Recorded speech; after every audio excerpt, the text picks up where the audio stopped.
قرآن پاک میں اللہ تعالیٰ نے اکثر اللہ اور رسول کو ساتھ ساتھ ذکر کیا، اطیعوا اللہ و اطیعوا الرسول من یطع اللہ و رسولہ۔ کل میں نے تھوڑا سا اس پہ بتایا تھا، تؤمنون باللہ و رسولہ، آمنوا باللہ و رسولہ، براءۃ من اللہ و رسولہ، اذان من اللہ و رسولہ، من یعص اللہ و رسولہ، من یشاقق اللہ و رسولہ۔ یہ قرآن میں بے شمار ہے کہ اللہ اپنے ساتھ اپنے حبیب کو لاتا، لیکن چند مقام ایسے ہیں جہاں اللہ اپنے ساتھ والدین کو لاتا ہے، ماں باپ کو لاتا ہے۔ اس کے علاوہ اللہ اور کسی چیز کو اپنے ساتھ ذکر نہیں، یا اپنے ساتھ اپنے حبیب کو ذکر کرتا ہے، یا پھر اس کے بعد اللہ تعالیٰ نے ماں باپ کو اپنے ساتھ ذکر کیا ہے۔ اس میں سے ایک مقام یہ ہے کہ اللہ تعالیٰ فرماتا ہے کہ اللہ کے ساتھ کسی چیز کو شریک نہ ٹھہراؤ اور والدین کے ساتھ احسان کرو، والدین کے ساتھ احسان کرو۔ وَقَضَىٰ رَبُّكَ أَلَّا تَعْبُدُوا إِلَّا إِيَّاهُ وَبِالْوَالِدَيْنِ إِحْسَانًا يَا بُنَيَّ لَا تُشْرِكْ بِاللَّهِ إِنَّ الشِّرْكَ لَظُلْمٌ عَظِيمٌ وَوَصَّيْنَا الْإِنسَانَ بِوَالِدَيْهِ۔ تو اللہ تعبدوا الا اللہ وبالوالدین احسانا، یہ قرآن میں کئی جگہ اللہ تعالیٰ نے اس کو اس طرح ذکر فرمایا کہ اپنے ساتھ والدین۔ اللہ کا شکر ہے کمزور سے کمزور مسلمان بھی مشرک نہیں ہوتا ہے، اس لیے اتنی جلدی کسی کو کہنا یہ مشرک ہے، یہ مشرک ہے، یہ مشرک ہے، یہ بڑی زیادتی کی بات ہے، بڑی زیادتی قبول ہے۔ اس سے احتیاط کرنی چاہیے، اس سے بچنا چاہیے۔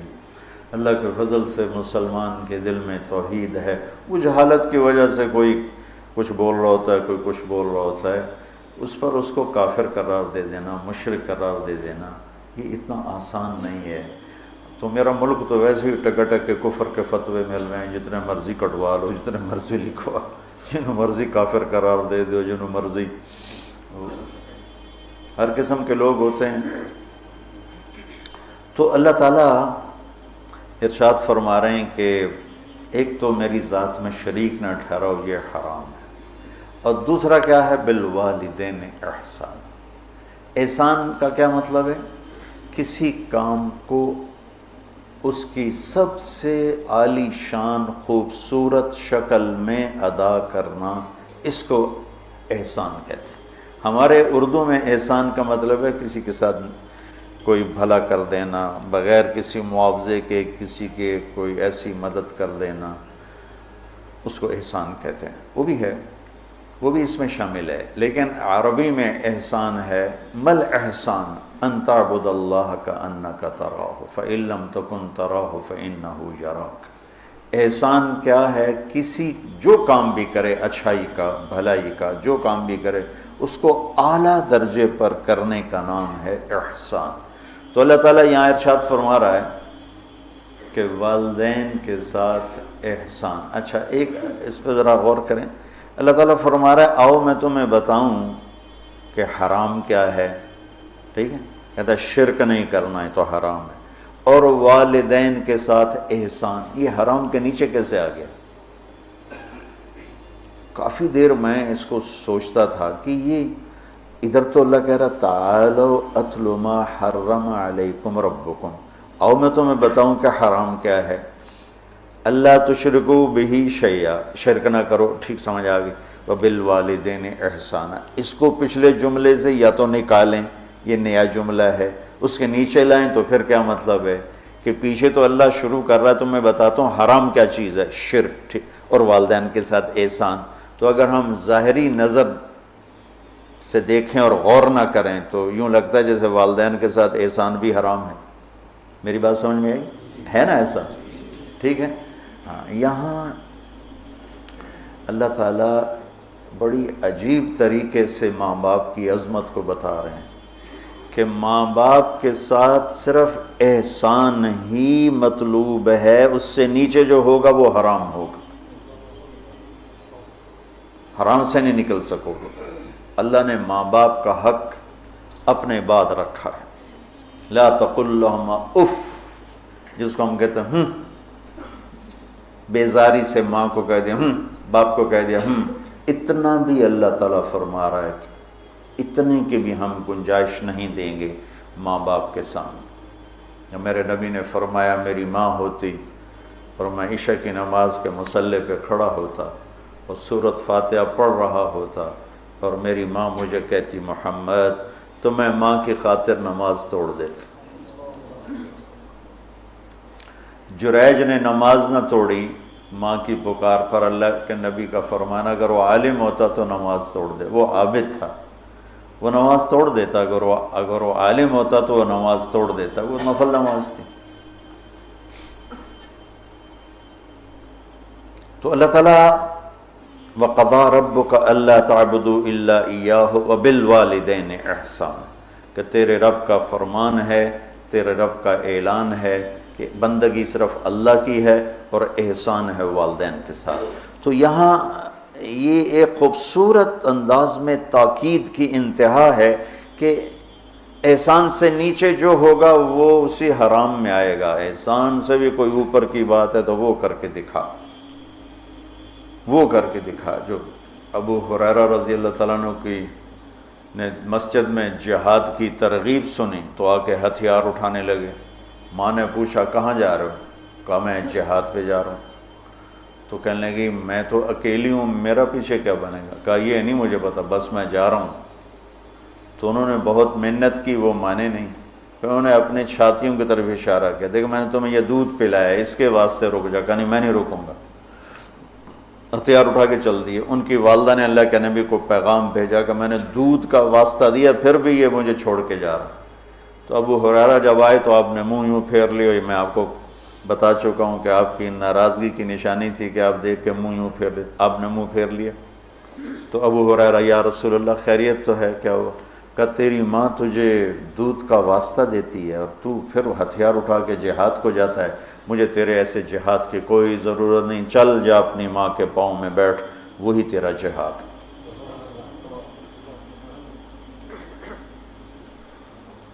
کلاب بن امیہ جہاد میں چلے گئے، والدین دونوں بوڑھے تھے۔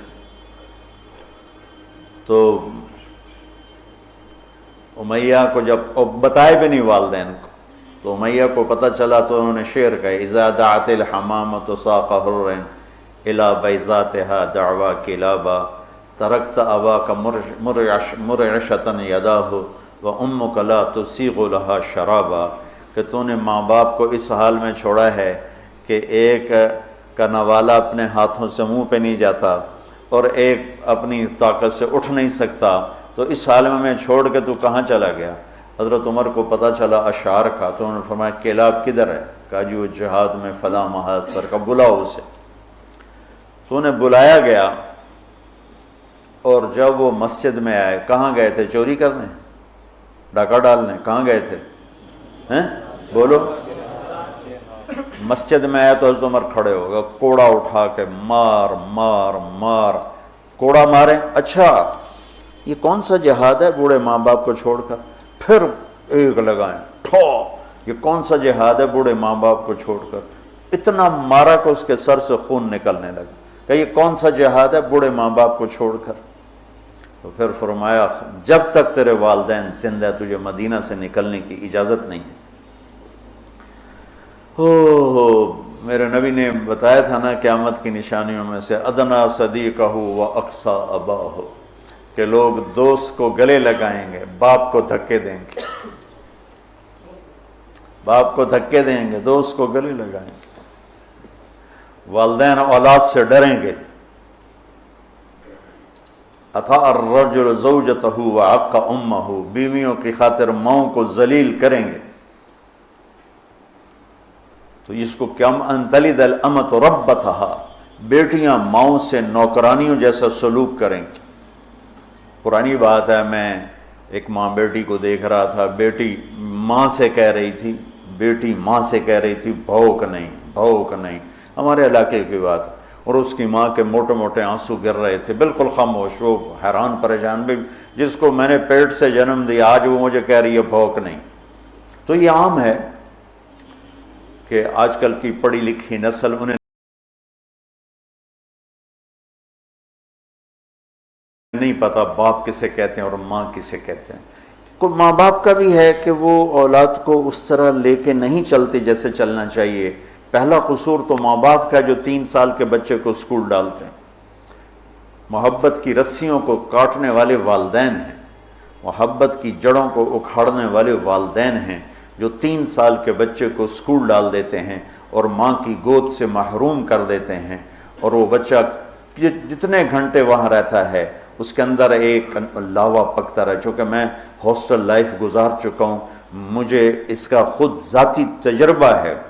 حالانکہ میں تو 11 سال کی عمر میں لاہور گیا، میرے والد مجھے ڈاکٹر بنانا چاہتے تھے تو لاہور کے بڑے عالی شان سکول سینٹرل ماڈل میں داخل کروایا۔ ہاسٹل لائف 11 سال کی عمر، میرا رو رو کے برا حال، 3 سال میں روتا رہا، پھر میرا دل پتھر ہو گیا۔ والدین کے لیے میری محبت مرتے دم تک پھر بیدار نہ ہو سکی۔ ہاں، تبلیغ میں لگنے کے بعد میں ان کا ادب، احترام، خدمت، سامنے نہیں بولنا، پوری اپنی جاں فشانی کے ساتھ ان کی خدمت، لیکن میرے دل میں ان کے لیے محبت کی شمع نہیں جل سکی کہ انہوں نے اسے خود بجھایا تھا۔ تو اس میں والدین آج کل بہت روتے ہیں، لیکن اس میں ایک بہت بڑی وجہ خود والدین بھی ہیں کہ وہ بچوں کو وہ ٹائم جو پہلے 10 سال والدین بچے کو دے دیں، ساری زندگی بچہ والدین کو دے دے، اور 3 سال کے بچے کو دھکا دے دیا۔ اب تو اسکولوں کا اشتہار ہے 18 ماہ کا بچہ بھی لے لیں، میں جمدے نال ہی لے لو، ماما نے چھٹی دے دے میں جم کے تھوڑی جھولی چ پا دوں۔ یہ میں کیا کروں، میرے دیس کا ڈاکٹر بھی تاجر ہے، وکیل بھی تاجر ہے، اور یہ علم والے بھی تاجر ہیں۔ جب کسی قوم پہ زوال آتا ہے تو ہر شعبے پہ آتا ہے۔ جب علماء تجارت دین کو بیچ رہے ہیں تو باقیوں سے کیا گلا، جب ممبر ہی بک گیا ہے تو پیچھے کیا گلا۔ سارے ایسے نہیں ہیں، سارے وکیل ایسے نہیں، سارے ڈاکٹر ایسے نہیں، سارے علماء ایسے نہیں، یہ اکثریت کی بات ہے۔ ہر طبقے میں چونکہ شر غالب ہے تو ہر طبقے میں وہ غالب ہے۔ تو میرا رب کہتا ہے کہ ایک میری ذات میں شریک نہ ٹھہراؤ، اور ایک والدین سے احسان سے نیچے ہمیں قبول نہیں، احسان تک پہنچو گے تو قبول ہوگا۔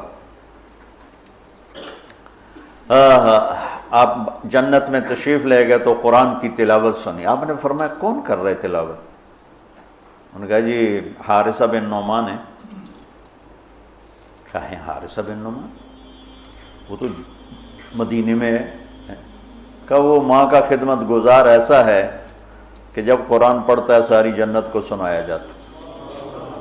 وہ ماں کے کیسے خدمت گزار تھے کہ ماں کے کپڑے خود دھوتے تھے، بیوی سے نہیں دھلواتے تھے۔ ماں کے لیے سالن روٹی خود بناتے تھے، بیوی سے نہیں بنواتے تھے۔ ماں کے سامنے بیٹھ کے ان کو روٹی ہاتھوں سے کھلاتے تھے، ان کو خود نہیں کھانے دیتے تھے۔ ماں کے سر میں تیل لگاتے تھے، کنگھی کرتے تھے، جوئیں نکالتے تھے، یہ سارا کام وہ کرتے تھے۔ 2 صحابہ کے بارے میں آتا ہے کہ والدین ماں کی وہ خدمت کی جو کوئی نہیں کر سکا، ایک حضرت عثمان اور ایک حضرت حارثہ بن نعمان، عثمان بن عفان اور حارثہ بن نعمان۔ اور حضرت امام زین العابدین علیہ السلام اپنے والدہ کے ساتھ روٹی نہیں کھاتے تھے۔ اور یہ ہمارے ہاں تو ہم اجمی لوگ ہیں نا، بخیل لوگ ہیں، اب وکری پلیٹیں جو اپنی بوٹیاں پا لو، کوئی اور نہ کھا لوے۔ تو عرب کٹھا کھاتے تھے، کٹھے بیٹھ کے کھانا آج بھی تہذیب ہے۔ ہم نے قطر کے بادشاہ کے دسترخوان پہ کھانا کھایا، وہ اور لوگوں کے ساتھ مل کے بیٹھ کے کھا رہا تھا۔ تو کسی نے کہا آپ ماں کی اتنی خدمت کرتے ہیں تو آپ ان کے ساتھ کھانا کیوں نہیں کھاتے؟ فرمایا کہ مجھے ڈر لگتا ہے کوئی ایسی بوٹی نہ اٹھا لوں جو میری ماں کی نظر میں اور میں اٹھا کے مجرم بن جاؤں، کہ وہ میری ماں کی نظر میں ہو اور میں اس سے پہلے اٹھا کے کھا لوں تو کہیں میں ماں کا مجرم نہ بن جاؤں، اس لیے میں ساتھ نہیں کھاتا ہوں۔ کسی نے حضرت علی سے پوچھا حسن آپ کے بیٹے کیسے ہیں؟ کہا میں جب چلتا ہوں تو میرے آگے نہیں چلتا، میرے پیچھے چلتا ہے۔ جب میں بیٹھنے لگتا ہوں تو پہلے مجھے بٹھاتا ہے پھر خود بیٹھتا ہے، اور جب میں گھر میں کمرے میں ہوتا ہوں تو گھر کی چھت پہ نہیں چڑھتا کہ باپ سے اوپر نہ ہو جائے۔ تو آج والدین بہت ذلیل ہیں اولاد کے ہاتھوں، بہت دکھی ہیں اولاد کے ہاتھوں، اور ان کی جو فریادیں وہ عرش کو ہلا دیتی۔ تو اپنے ماں باپ کی راحت بننا، ٹھنڈک بننا، خوشی بننا، یہ میرے رب کا پیغام ہے کہ وَبِالْوَالِدَيْنِ احسان۔